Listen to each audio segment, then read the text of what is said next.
હવે નમસ્કાર ખેડૂત મિત્રો, હું ધ્રુવ દેસાઈ આપ સર્વે ખેડૂત મિત્રોનું આપણી યુટ્યુબ ચેનલ ફાર્મિંગ ફોર્મ્યુલામાં હાર્દિક સ્વાગત કરું છું।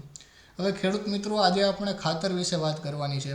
બજારની અંદર અલગ અલગ પ્રકારના ઘણા ખાતરો મળે છે અને બધા ખાતરની અંદર અલગ અલગ પોષક તત્વો રહેલા હોય છે, પરંતુ જે આ અલગ અલગ પોષક તત્વો છે, અલગ અલગ ન્યુટ્રિયન્ટ છે, હવે આપણે એ બધાનો ભેગો જમીનની અંદર આપી શકીએ કે ના આપી શકીએ એ આપણે જાણવું છે। એ એટલે 17 પ્રકારના અલગ પોષક તત્વો છે। હવે એને આપણે એકારે જમીનની અંદર આપીએ તો કોઈ પણ પ્રકારના કેમિકલ રિએક્શનથી અમુક પોષક તત્વો એવા હોય છે કે જે જમીનની અંદર સ્થાયી થઈ જાય છે, અમુક કોઈ પણ પ્રકારના કેમિકલ રિએક્શનથી બીજા ફોર્મની અંદર આવી જતું હોય છે। એટલે આપણે જે પાકને પોષક તત્વો મળે એ માટે જે ખાતર આપેલું હોય છે એ સંપૂર્ણપણે ઉપયોગ થતું નથી। એટલે આપણે સુસંગતતા જાણવી પડે કે અલગ અલગ ખાતરની, અલગ અલગ ન્યુટ્રિયન્ટની એકબીજા હારેની સુસંગતતા કેવી છે। એટલે આજે આપણે સામાન્ય રીતે અને બેઝિક જે છે યુરિયા, ડીએપી અને એમઓપી, આ 3 ખાતરનો આપણે એકહારે સમન્વય કરીને ઉપયોગ કરી શકીએ કે ના કરી શકીએ એ વિશે વાત કરવાના છીએ। હવે આપણે આનો જવાબ જાણવાની કોશિશ કરીએ તો આપણે યુરિયા, એમઓપી અને ડીએપીની વાત કરીએ તો યુરિયાની અંદર નાઇટ્રોજન NH4+1 રૂપમાં હોય છે, જ્યારે ફોસ્ફરસની વાત કરીએ તો એમાં H2PO4- અને HPO4-2 આ બે રૂપની અંદર ફોસ્ફરસ જોવા મળે છે। અને જ્યારે પોટાશની વાત કરીએ, એમઓપીની વાત કરીએ, એની અંદર 2 પોષક તત્વો રહેલા હોય છે, એક K+1 અને Cl-1। તો આ 4 આયનો થયા। આ 4 આયનોને જો આપણે કોઈ પણ પ્રકારની રીતે ભેગા કરીએ અને જો એ પાણીના સંપર્કમાં આવે તો આ 4 આયનો સરળતાથી છૂટા પડી જાય છે। એટલે આની સુસંગતતા એવી છે કે જો આપણે જમીનની અંદર હારે આપીએ તો કોઈ પણ પ્રકારનું નુકસાન જોવા નથી મળતું, કોઈ પણ પ્રકારનું સ્થાયી બંધારણ નથી થતું અને કોઈ પણ પ્રકારનું કેમિકલ રિએક્શન નથી થતું। એટલે આપણે આને 2-3 વસ્તુની સામાન્ય રીતે કાળજી રાખીએ તો 2-3 વસ્તુની કાળજી રાખીએ તો આ આપણે એમઓપી, યુરિયા અને ડીએપીને એકી હારે પાયાના ખાતરની અંદર વાપરી શકીએ છીએ। હવે અહીંયા સમજવાની વાત એ છે કે આપણે સામાન્ય રીતે કોઈ પણ પાક હોય અને એના વિસ્તાર વાઇઝ અલગ અલગ ડોઝ નક્કી કરેલા હોય છે કે તમારા ઘઉંનો પાક છે તો તમારા માટે NPKનો ડોઝ અવળો આ છે।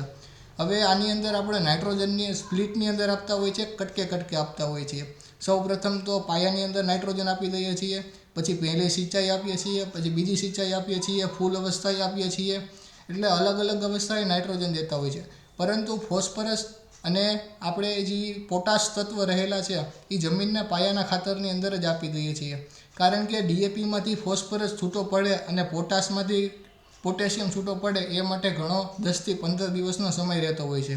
એટલે આપણે આને પાયાના ખાતરની અંદર જ આપી દઈએ છીએ।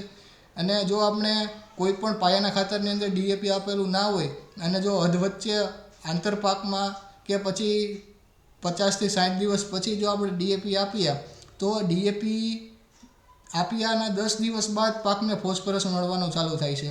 એટલે એ આપણા પાક માટે સારું નથી। એટલે ડીએપી અને પોટાશ, બીજા એસએસપી, બીજા ઘણા પ્રકારના ખાતરો છે જે નાઇટ્રોજન સિવાયના બધા ખાતરો છે, એ બધા ખાતરોનો ઉપયોગ આપણે પાયાના ખાતર તરીકે કરવો જોઈએ। હવે તમે અહીં જોઈ શકો છો કે નાઇટ્રોજન આપણે જે વાત કરી એ પ્રમાણે અલગ અલગ ફોર્મની અંદર રહેલા હોય છે। હવે તમને અહીં એક વસ્તુ જાણવાની એ છે કે તમે ફોસ્ફરસ અને ઝીંક, જો આપણે ઝીંક સલ્ફેટ અને ફોસ્ફરસ જો હારે જમીનની અંદર આપીએ અને જમીનમાં બંને તત્વો ક્યાંક ભેગા થઈ જાય તો શું થાય? તો એ ZnPO4 નામનું એક કમ્પાઉન્ડ બનાવે છે। હવે આ એક કમ્પાઉન્ડ બને એ ખૂબ સ્થાયી છે જમીનની અંદર। એટલે જમીનમાં તમે ઝીંકે આપો અને જમીનમાં તમે ફોસ્ફરસ આપો તો આ બંને પાકને નથી મળતા, પરંતુ આ બંને એકબીજા સાથે જોડાઈને જમીનની અંદર પડ્યા રહે છે। હવે આપણે અત્યાર સુધી ઘણા બધા પ્રકારના ખાતરો જમીનની અંદર નાખેલા છે। યુરિયા ઢગલા મોઢે નાખેલું છે, ડીએપી ઢગલા મોઢે નાખેલું છે અને પોટાશ પણ ઢગલા મોઢે નાખેલું છે। એટલે જમીનની અંદર ફોસ્ફરસ, પોટાશની માત્રા તો છે જ, પરંતુ તે અસ્થાયી રૂપની અંદર સ્થિર છે। હવે આને આપણે જમીનમાંથી ધીમે ધીમે મુક્ત કરવો હોય તો શું કરવાનું? હવે ફોસ્ફરસ માટે આપણે ફોસ્ફરસ સોલ્યુબલાઇઝિંગ બેક્ટેરિયા આવે છે અને માઇકોરાઇઝા આવે છે। આ બે બેસ્ટ ઓપ્શન છે। જમીનની અંદર ફોસ્ફરસ તો છે, પરંતુ આવી રીતે જે સંયોજનની અંદર બંધાયેલો છે, ઝીંક હોય તો ZnPO4 બની ગયું હોય છે, ફેરિક હોય તો FePO4 બની ગયું હોય છે। એટલે અલગ અલગ પ્રકારના સંયોજન છે એને છૂટું પાડવાનું કામ આ બે માઇકોરાઇઝા અને PSB જે બેક્ટેરિયા આવે છે એ કરતા હોય છે। એટલે આપણે ડીએપી ની હારે હારે આ બેક્ટેરિયા પણ દેવાના, જેથી ફોસ્ફરસ જે જમીનની અંદર જે સંકળાયેલો છે, જમીનની અંદર સ્થાયી થયેલો છે, એ પાક માટે લભ્ય બને. એવી જ રીતે પોટાશ પણ આપણી જમીનની અંદર ક્લે હોય છે, સિલિકાની શીટ હોય છે, એની અંદર વચ્ચે સંકળાઈ ગયેલો હોય છે, અસ્થાયી રૂપમાં સ્થિર હોય છે. હવે આને આપણે કાઢવા માટે પોટાશ સોલ્યુબલાઇઝિંગ બેક્ટેરિયા આવે છે, એનો ઉપયોગ પણ કરી શકીએ છીએ.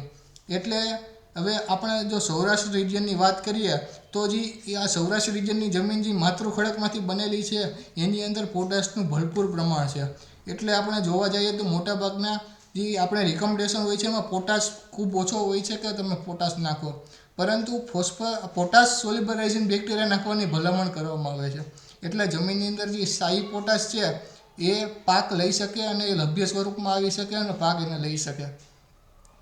એટલે આપણે જો આવી રીતના યુરિયા, ડીએપી અને એમઓપી ત્રણેયનો સમન્વય કરીને પાયાની અંદર આપી દઈએ તો અલગ અલગ જે આપણે ખાતર આપતા હોઈએ છીએ, અલગ અલગ ખાતર અલગ અલગ રીતે એનો સમય બચી શકે છે અને એનો જે કોસ્ટ આવતી હોય છે એ પણ બચી શકે છે. હવે જ્યારે આપણે ખાતર ભેગું કરતા હોય તો એક જ વસ્તુનું ધ્યાન રાખવાનું છે. એ વસ્તુ એ છે કે યુરિયા છે ને એ ખૂબ ભેજગ્રાહ્ય છે. વાતાવરણની અંદર જે ભેજ હશે ને તો યુરિયા તરત શોષી લેશે, અને આ શોષણના કારણે થોડુંક ભેજવાળું વાતાવરણ થશે અને જે નાના નાના ખાતરના ગઠ્ઠા થઈ શકે છે. એટલે કે ડીએપી, યુરિયા અને એમઓપી ભેગા થઈને નાના નાના ગઠ્ઠા થઈ શકે છે, અને જે આપણે બ્રોડકાસ્ટિંગ કરશું તો એ સરખી રીતનું નહીં થઈ શકે. એટલે જ્યારે આપણે ખાતરની છાંટણી કરવી હોય કે ખાતર જ્યારે પાયામાં દેવાની આપણી ગણતરી હોય, એ સમય જ્યારે આવે ત્યારે જ આ ત્રણેય ખાતરને ભેગા કરવા. એટલે આ એક વસ્તુની તમે કાળજી રાખો તો આપણે આ ત્રણેય ખાતરનો સમન્વય કરીને એકી સાથે ઉપયોગ કરી શકીએ છીએ. અને બીજા સલ્ફર ફર્ટિલાઇઝર છે, પછી પોટાશ ફર્ટિલાઇઝર છે, ફોસ્ફરસ ફર્ટિલાઇઝર છે, આ ઘણા પ્રકારના જે મુખ્ય પોષક તત્વો છે.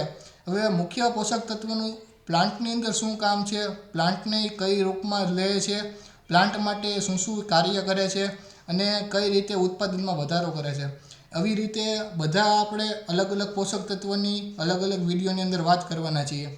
એટલે જો તમને આ કન્ટેન્ટ પસંદ આવતું હોય અને આ જે સાયન્ટિફિક માહિતી તમને ખૂબ ઉપયોગી લાગતી હોય તો આ અમારી ચેનલને સબસ્ક્રાઈબ કરી લો, અને આ માહિતી બીજા ખેડૂત મિત્રો સુધી પણ શેર કરી દો, કારણ કે આ માહિતી તેનો પણ ઉપયોગ કરશે અને બધા ખેડૂત મિત્રોને ફાયદો થશે. એટલે આ વિડીયો બધા ખેડૂત મિત્રો સુધી શેર કરી દો, અને આવનારા દિવસોની અંદર નવા નવા ખાતરો, નવા નવા ફર્ટિલાઇઝર અને નવા નવા ખાતરના કોમ્બિનેશન, આની જાણકારી તમને આ ચેનલ પરથી મળી જશે. એટલે આ વિડીયો બધા ખેડૂત મિત્રો સુધી શેર કરી દો અને ચેનલ સબસ્ક્રાઈબ કરવાનું ભૂલતા નહીં. આભાર.